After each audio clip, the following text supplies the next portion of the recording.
Hi, I'm Evan Pantazi. Today we're going to talk about the fist. I've done prior videos on the fist using the negative application rather than the positive application. But today we're going to study the fist, whether it be a vertical fist of Wing Chun or a horizontal fist of karate. All right. Both of these fists can be changed just slightly, and if you look at the way the old masters did it, it was not the full horizontal or full vertical positioning. They were angled at degrees. Why?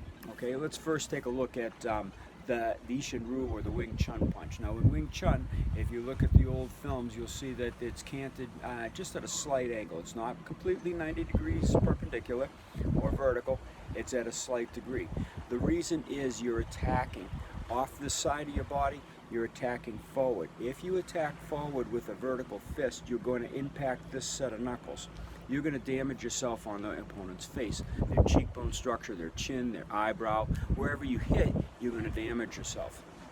If you're coming in from this angle, you're coming in at a 45 degree, 30 degree, whatever angle it is.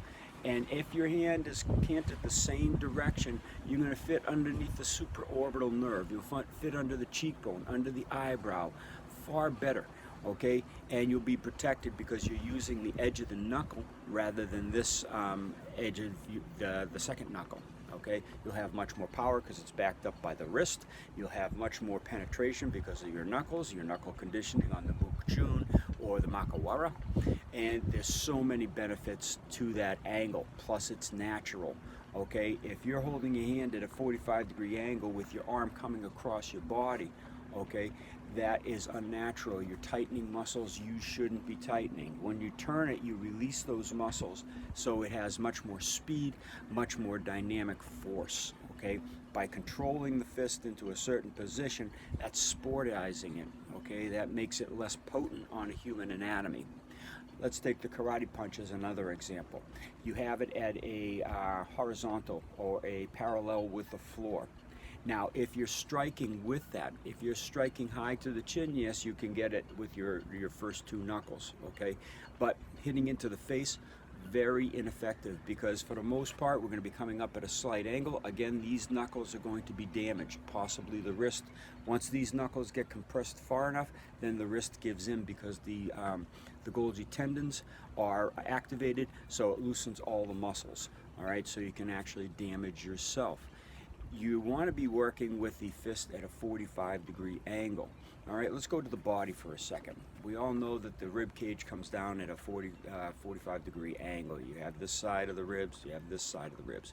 If you go in with a full twist punch, what's going to be happening with that angle is you're going to be hitting rib structure. And even if you're like far below, to get in under those ribs, you're hitting right into the mass of the abdominal structure or the muscles, which if the guy's a fighter, most likely does sit-ups, and you're not going to be getting into those that deep into the person.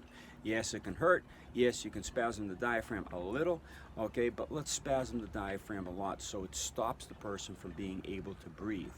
To do that, you take this horizontal fist into the rib cage and you angle it just as the rib cage is, and then you can dip into it so those two knuckles or the one knuckle can dig in deeper, get past the muscle structures, attack the tendons that are connecting the muscle mass to the bone structure of the ribs.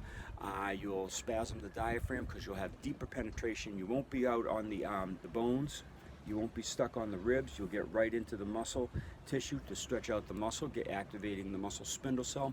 You'll be stretching the Golgi tendon, activating the Golgi tendon organ, and you'll be striking deeper into the body, thus affecting the muscle of the diaphragm and also the neurological innervation of the stomach and some other important organs like the liver, or depends on where you're striking, in the solar plexus or the fictitious solar plexus. That's another video.